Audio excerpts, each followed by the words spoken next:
कब्रिस्तान की सुनसान अंधेरी रात। ये मुसलमानों का कब्रिस्तान मालूम नहीं होता। कब्रों पर जो कतबे लगे हैं वो तिकोने और चौकोर हैं, मेहराब नमा नहीं है।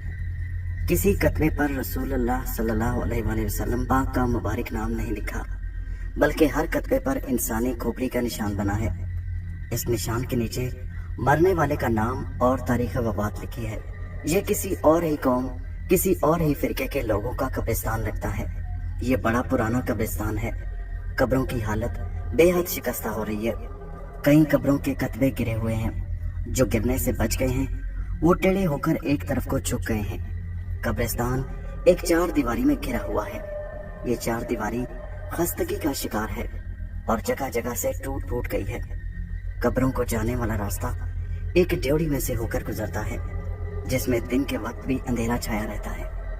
ड्योढ़ी की पेशानी पर भी खोपड़ी का निशान बना हुआ है। एक जंगली बेल ने ड्योढ़ी की आधी दीवार को ढांप रखा है। कब्रों के ऊपर अजीब शक्ल वाले डरावने दरख्तों की बेबरगोबार सूखी टहनियां अपने पंजे फैलाए झुकी हुई हैं। आधी रात का वक्त है, शायद ये महीने की सबसे तारीख रात है। अंधेरों में कब्रों पर झुके हुए तिकोने और चौकोर कतबे सायों की तरह लग रहे हैं, जो कब्रों के ऊपर झुककर साकित हो गए हैं। हर तरफ मौत की सी खामोशी और सन्नाटा छाया है। एक पुरस्रार सी धुंध चारों तरफ फैली थी, जिसने कब्रिस्तान की मातमी फिजा को और सोगवार बना दिया था।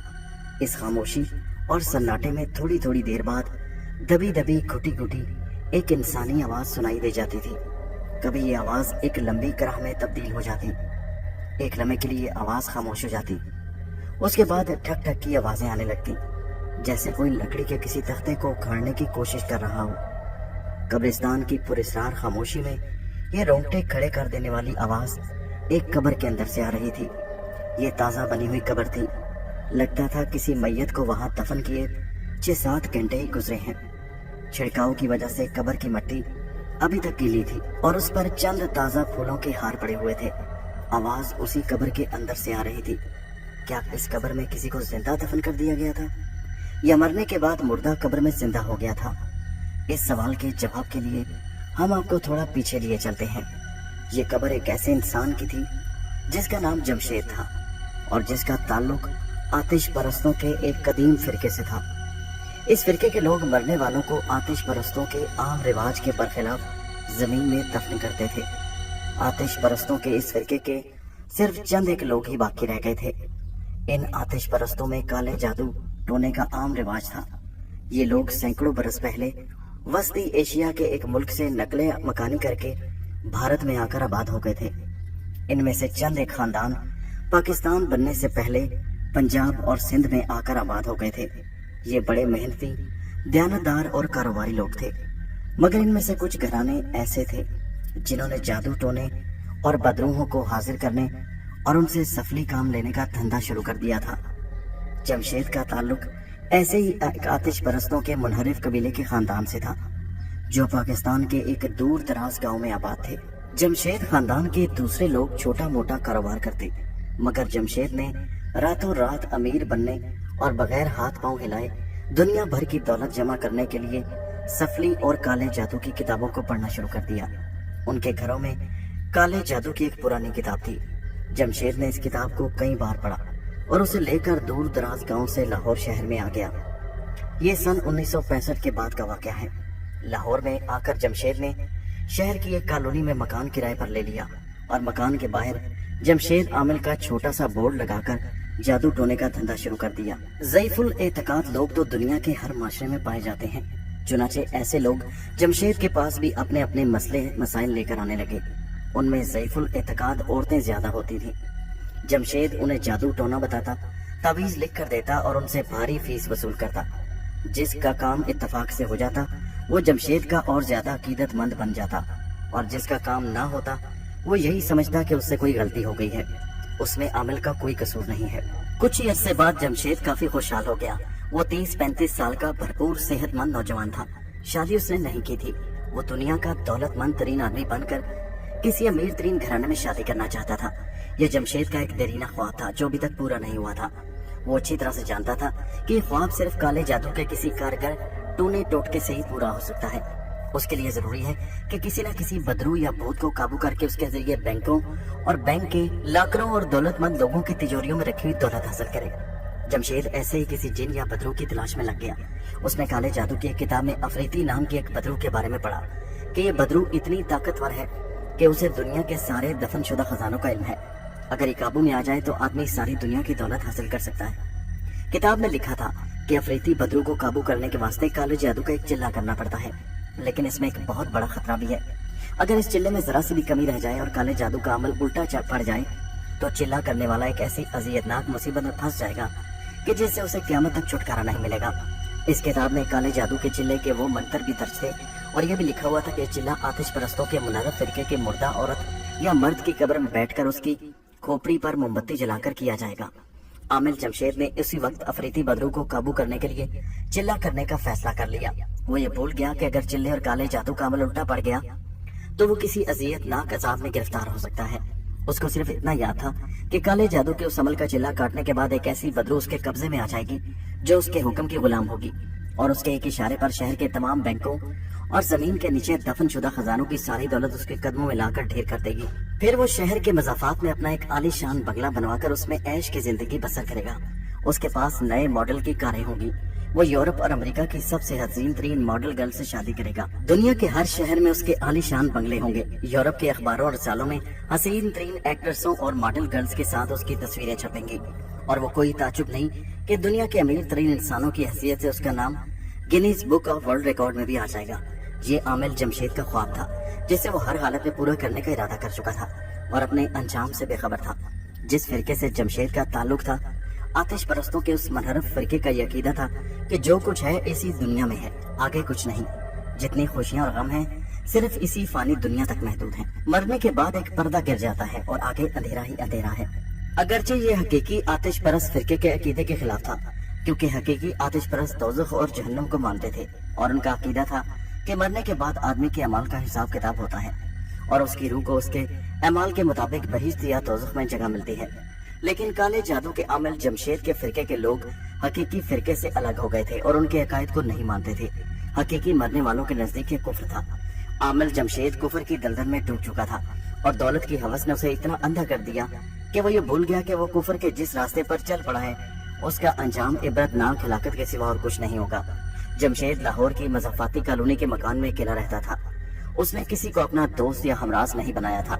محلے والوں سے بھی اس کی معمولی سی سلام دعا تھی۔ محلے والے بھی جمشید عامل کو زیادہ پسند نہیں کرتے تھے۔ وہ جانتے تھے کہ یہ آدمی کافروں والے جادو ٹونے کرتا ہے۔ چونکہ عامل جمشید کے جادو ٹونے سے کبھی کسی کو نقصان نہیں پہنچا تھا، اس لیے محلے والے درگزر سے کام لے رہے تھے۔ جمشید نے گھر کے کام کاج کے واسطے ایک غیر مسلم اتھیڑ عمر عورت رانی کو ملازم رکھ لیا تھا جو اس کا کھانا وغیرہ بھی پکاتی تھی۔ جمشید رانی سے بھی زیادہ بات نہیں کرتا تھا، بس اپنے کالے جادو کی دنیا میں گم رہتا تھا۔ جب حصول دولت کے لیے افریتی نام کی طاقتور بدرو کو اپنے قبضے میں کرنے کا منتر جمشید کے ہاتھ لگ گیا تو اس نے اس کا چلہ کرنے کا منصوبہ بنا لیا۔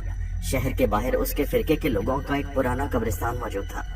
جب اس فرقے کے کچھ خاندان لاہور کی ایک بستی میں رہا کرتے تھے تو وہ اپنے مردے اسی قبرستان میں دفن کیا کرتے تھے۔ ان کے چلے جانے کے بعد یہ قبرستان ویران ہو گیا تھا اور خستگی اور شکست دریخت کا شکار ہونے کے بعد اور زیادہ ڈراؤنا ہو گیا تھا۔ عامل جمشید کو کچھ معلوم نہیں تھا کہ اس قبرستان کی کون سی قبر میں کون دفن ہے، کون سی قبر عورت کی ہے، کون سی مرد کی۔ اسے یہ جاننے کی ضرورت بھی نہیں تھی۔ کالے جادو کی کتاب میں لکھا تھا کہ چلہ کسی بھی مرد، عورت یا مردہ آدمی کی قبر میں گھس کر اس کی کھوپڑی پر موم بتی جلا کر کیا جا سکتا ہے۔ جمشید کے لیے آسانی پیدا ہو گئی، ورنہ اسے یہ معلوم کرنے میں بڑی مشکل پیش آتی کہ کون سی قبر عورت کی ہے اور کون سی قبر مرد کی ہے۔ جمشید ایک روز اپنے فرقے کی قبروں کا جائزہ لینے کے لیے اس پرانے ویران قبرستان میں چلا گیا۔ وہ کوئی ایسی قبر تلاش کرنا چاہتا تھا جس کے اندر مردے کی کھوپڑی بھی موجود ہو اور جہاں بیٹھ کر وہ بدرو افریدی کا چلہ کر سکے۔ یہ چلہ آدھی رات کو شروع ہوتا اور اسے سورج نکلنے سے پہلے ختم ہو جانا تھا۔ اس وقت سب سے طاقتور اور بدرو کی مہارانی بدرو افریدی نے حاضر ہو کر اپنے آپ کو عامل جمشید کے حوالے کر دینا تھا اور اس کا متی ہو جانا تھا۔ جمشید دوپہر کے وقت قبرستان میں آیا۔ دن کے وقت بھی اس قبرستان میں ہو کا عالم تھا۔ ایسی آسیب زدہ خاموشی طاری تھی کہ لگتا تھا کبھی کسی قبر سے کوئی مردہ نکل کر اسے دبوچ لے گا۔ یہ قبرستان جمشید کے ہوش سنبھالنے سے بہت پہلے ویران ہو گیا تھا، کیونکہ لاہور شہر میں اس کے فرقے کا آخری خاندان 50 سال پہلے نقل مکانی کر کے सिंध के दूर दराज इलाके में चला गया था। जमशेद उसी दूर दराज सहराई इलाके के गांव में पैदा हुआ। लाहौर में वो होश संभालने के 6-7 साल बाद अपने खानदान के एक बुजुर्ग के साथ सहराई गांव से उस कब्रिस्तान में आया था। उसके बाद उसे आ जाने का मौका मिला। कोई कब्र अपनी असली हालत में नहीं थी। किसी कब्र का कतबा सही सलामत नहीं था। कब्रें मिट्टी के ढेरों में बदल चुकी थी जिनमें गड़े पड़े हुए थे। कुछ कब्रें ढह चुकी थी और उनमें मुर्दों की हड्डियां दिखाई दे रही थी। जमशेद को किसी ऐसी कब्र की तलाश थी जिसकी छत सलामत हो, क्योंकि काले जादू की किताब में लिखा था कि जिस कब्र में बैठकर ये चिल्ला किया जाए उसकी छत जरूर होनी चाहिए। आखिर जमशेद को ऐसी कब्र मिल ही गई। उस कब्र के पहलू में काफी बड़ा शगाफ था। जमशेद ने सर शगाफ के अंदर डालकर देखा। कब्र के अंदर मुर्दे का पिंजर अभी तक उसी हालत में पड़ा था और उसकी खोपड़ी भी मौजूद थी। शायद कोई सर्जन डॉक्टर ही ये मालूम कर सकता था कि ये पिंजर औरत का है या किसी मर्द का। जमशेद को उसका कोई अंदाजा नहीं था। वो औरत और मर्द की लाश के पिंजर से उसके औरत या मर्द होने का पता नहीं चला सकता था। लेकिन चिल्ले की ये शर्त भी नहीं थी। कब्र अगरचे खस्ता हालत में थी, लेकिन उसकी कुर्सी ऊंची थी और सरहाने की जानिब खोपड़ी के पास बैठने की थोड़ी सी जगह मौजूद थी। जमशेद ने उस कब्र की निशानी याद कर ली। याद रखने के लिए वहां दरख्त की एक सूखी टहनी भी तोड़कर लगा दी, क्योंकि उसे रात की तारीकी में वहां आना था। कब्र देखने के बाद आमिल जमशेद अपने मकान पर वापस आ गया। मकान पर उसकी खादिमा उधेड़ उमर रानी शाम के वास्ते खाना तैयार करने में लगी हुई थी। जमशेद ने कपड़े बदले और काले जादू की पुरानी किताब लेकर दालान में तख्त पोश पर बैठकर वो मंत्र याद करने लगा, जो उसने अफरीती चुड़ैल का चिल्ला काटते वक्त कब्र के अंदर पढ़ने थे। काले जादू की किताब 20-25 सफ़ों की छोटी सी पुरानी किताब थी और उसके वर्क बड़े खस्ता हो रहे थे। वो आतिश परस्तों के मुनर्रिफ फिरके की कदीम तरीन जुबान और उसी रस्म खत में लिखी हुई थी। जमशेद से जुबान पढ़ और बोल सकता था। ये उनके मुनहरिफ कबीले की खानदानी जुबान थी और वह अपने घरों में यही जुबान बोलते थे। नौकरानी रानी छोटे से बावर्ची खाने में खाना तैयार कर रही थी। मौसम सितंबर के महीने की आखिरी तारीखों का था और दिन ठंडे होना शुरू हो गए थे। इतने में नौकरानी रानी दुपट्टे के पल्लू से हाथ साफ करती हुई तख्त पोश के करीब आकर फर्श पर बैठ गई। जमशेद ने किताब बंद कर दी। रानी की तरफ देखा और पूछा, क्या बात है रानी? रानी कहने लगी, बाबूजी, आपके जाने के बाद एक बुजुर्ग आदमी आया था। जमशेद बोला, उसे कह देना था कि मैं घर पर नहीं। रानी बोली, मैंने कह दिया था कि बाबूजी घर पर नहीं है। जमशेद ने ताज्जुब से कहा, फिर अब तुम क्या कहना चाहती हो? रानी कहने लगी, मैं ये कहना चाहती हूँ बाबूजी कि उस बुजुर्ग आदमी ने आगे से कहा था कि मैं जानता हूँ कि जमशेद घर पर नहीं और मैं ये भी जानता हूँ कि वह कहाँ गया हुआ है। वो आए तो उसे मेरी तरफ से खबरदार कर देना कि वो जादू और काले जादू के चिल्ले करने से बाज आ जाए। ये काफिरों का काम है और ये पाकिस्तान हमारा इस्लाम का घर है। बस इतना कहकर वो बुजुर्ग बंदा चला गया। आमिल जमशेद पर रानी नौकरानी की बातों का कोई असर न हुआ। उस किस्म के बुजुर्ग कभी कभार उसे नसीहतें करने और उसे काले जादू से मना करने के वास्ते उसके पास आ जाया करते थे।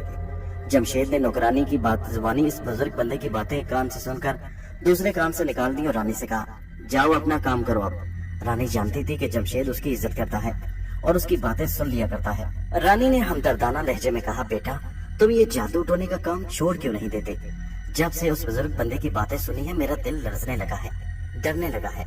जमशेद ने कहा, ये मेरा कारोबार है रानी, मैं यही काम करके अपनी रोटी कमाता हूँ और फिर मेरे जादू टोने से आज तक कभी किसी को नुकसान नहीं पहुँचा। रानी बोली, बेटा मैं तुम्हें अपने बच्चों की तरह समझती हूँ। मैं नहीं चाहती कि तुम्हें कोई दुख पहुँचे। मैं तुम्हें यही कहूंगी कि जादू टोने का काम छोड़ ही दो। खुदा का दिया तुम्हारे पास सब कुछ है, कोई दूसरा कारोबार शुरू करो।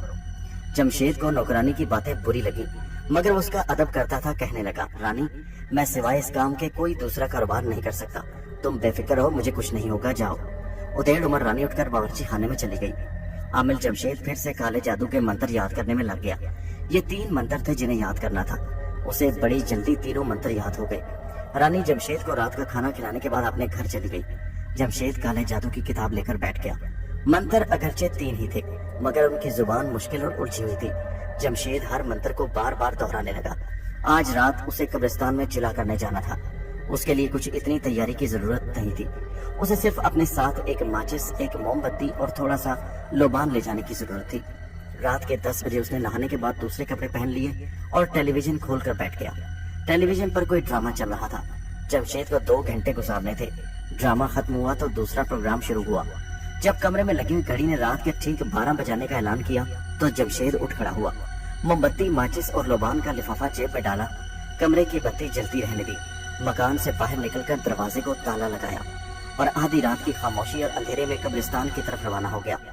उसका मकान कॉलोनी में ऐसी जगह था कि जहां उसके इर्द गिर्द नजदीक कोई दूसरा मकान नहीं था। कुछ दूर कॉलोनी का बड़ा बाजार था जिसकी सारी दुकानें बंद थी।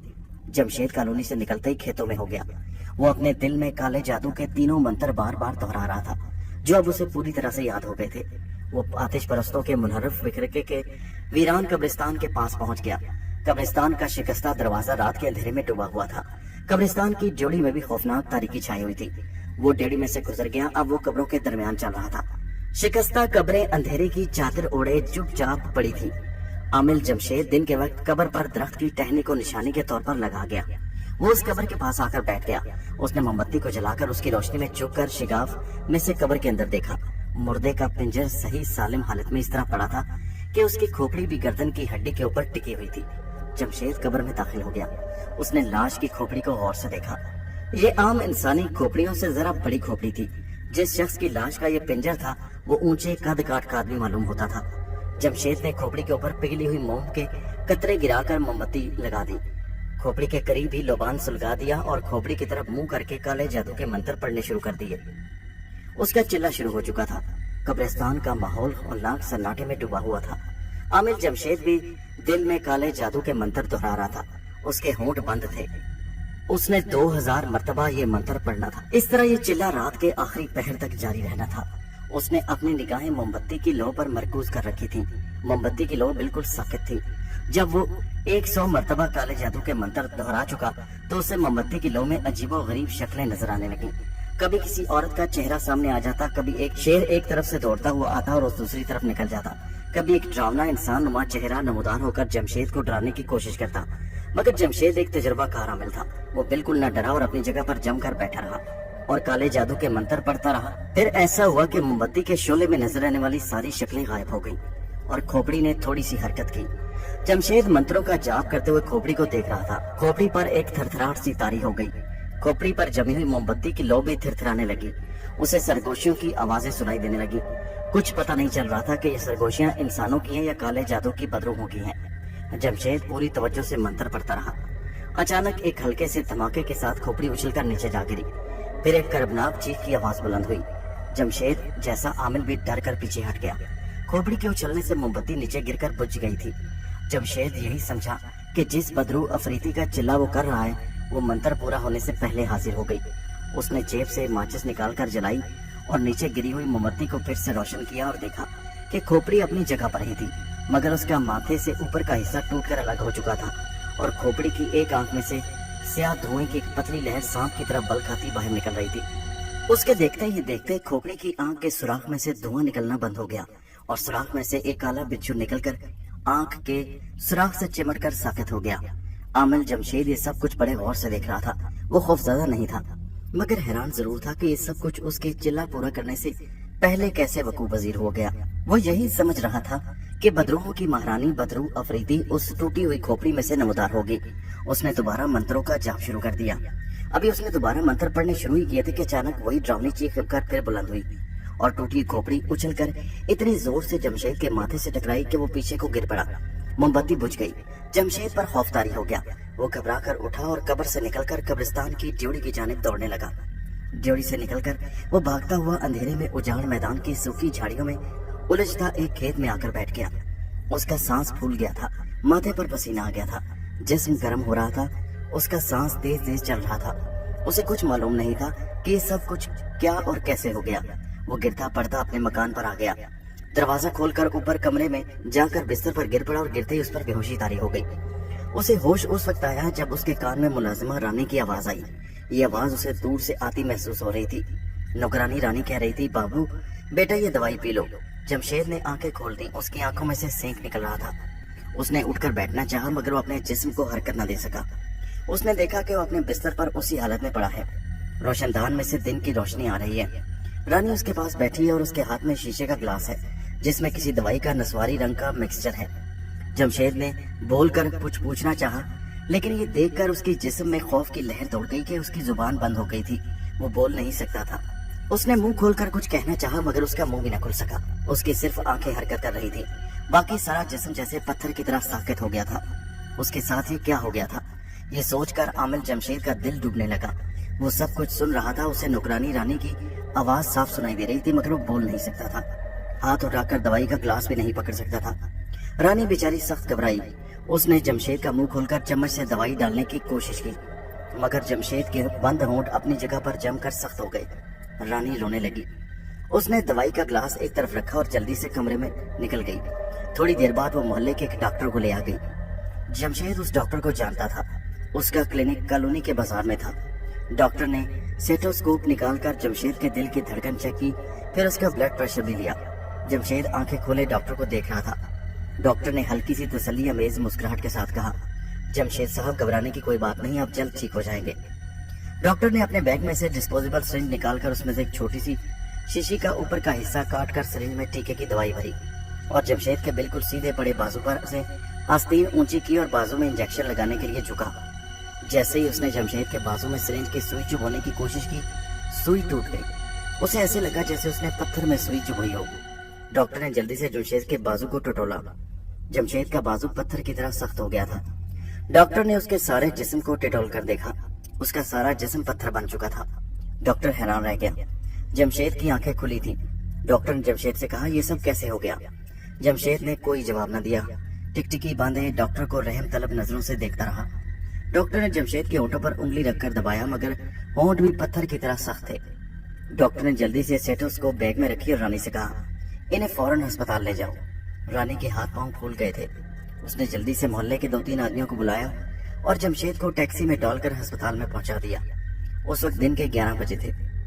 अस्पताल में डॉक्टरों ने जमशेद को चेक किया, मगर उनकी समझ में कुछ न आया कि मरीज को अचानक क्या हो गया।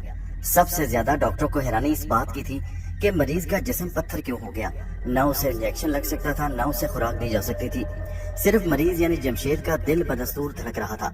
वार्ड के इंचार्ज डॉक्टर ने अलग होकर अपने असिस्टेंट डॉक्टर से कहा, ये शख्स तकरीबन मर चुका है, सिर्फ दिल अभी तक धड़क रहा है और आंखों में थोड़ी बहुत हरकत है।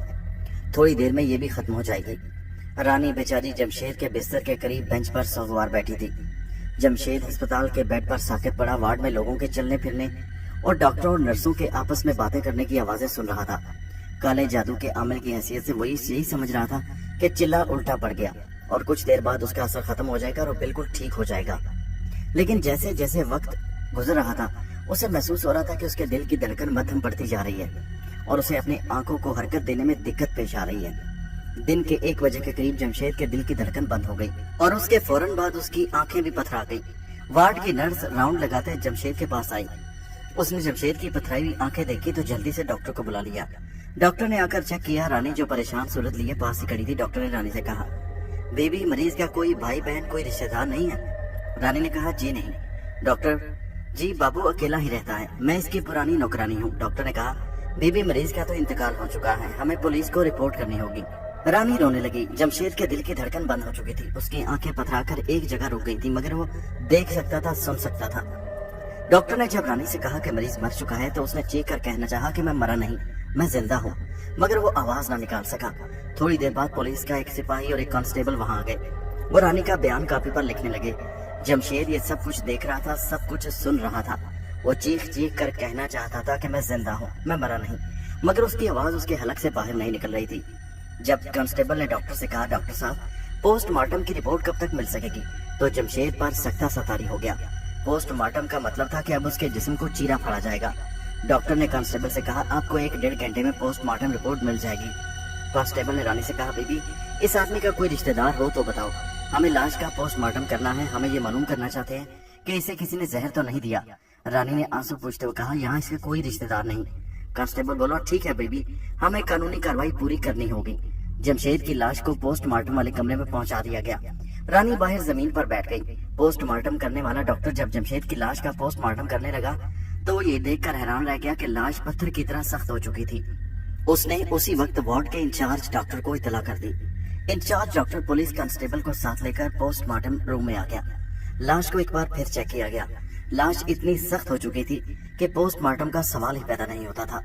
पुलिस कांस्टेबल ने यह सूरत हाल देखी तो एक कागज आगे बढ़ाते हुए कहा, डॉक्टर साहब यहाँ दस्तखत कर दीजिए, हमें ज़ाब्ते की कार्रवाई पूरी करनी है। जब ज़ाब्ते की तमाम कार्रवाई पूरी हो गई तो जमशेद की लाश रानी के हवाले कर दी गई। रानी रोते हुई लाश को किसी न किसी तरह घर वापस ले आई। जमशेद सब कुछ देख रहा था, सब कुछ सुन रहा था, मगर किसी को बता नहीं सकता था कि वो जिंदा है। उसे मुर्दा न समझो, वो जिंदा है। वो इस तस्वुर से कांप रहा था कि अब उसको जमीन में दफन कर दिया जाएगा। मोहल्ले के कुछ लोग जमा हो गए। रानी ने उन्हें बताया कि उसके साहब का ताल्लुक आतिश परस्तों के एक खास फिरके से था और उस फिरके का एक कब्रिस्तान शहर से बाहर अभी मौजूद है। चुनांचे लाश को गौसल कर दिया जाए। जब जमशेद की लाश पर पानी डाला गया तो उसने एक बार फिर ऊंची आवाज में कहना चाहा, ये तुम क्या कर रहे हो, मैं अभी जिंदा हूँ, मैं मरा नहीं हूँ। लेकिन वो आवाज ना निकाल सका। उसकी आवाज सुनता कौन? सब यही समझ रहे थे कि जमशेद आमिल का इंतकाल हो चुका है और अब उसे उसके फिरके के कब्रिस्तान में दफन कर दिया जाएगा। जमशेद की हालत अंदर से बहुत बुरी हो रही थी। इसमें कोई शक नहीं था कि वहाँ सब लोग उसे मुर्दा समझ रहे थे, जबकि वो जिंदा था और थोड़ी ही देर के बाद उसे जिंदा दफन किया जाने वाला था।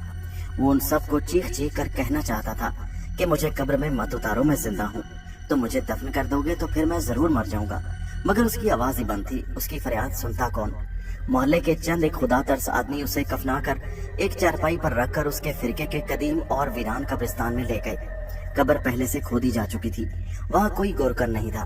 लोगों ने खुद ही एक जगह दूसरी शिकस्ता कब्रों के दरमियान जमीन खोद कर एक गड्ढा बना दिया। जमशेद के जिंदा जिस्म को मुर्दा समझकर कब्र में उतार दिया गया।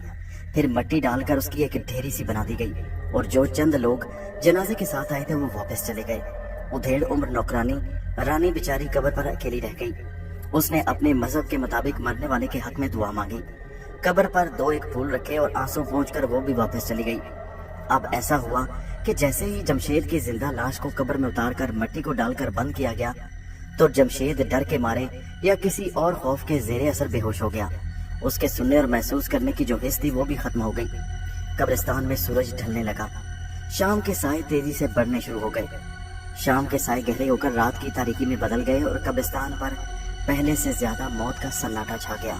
स्याह मातमी रात धीरे धीरे गुजर रही थी। दोस्तों, ये कहानी जारी है। इसका अगला हिस्सा नेक्स्ट वीडियो में मुलाहिजा कीजिए।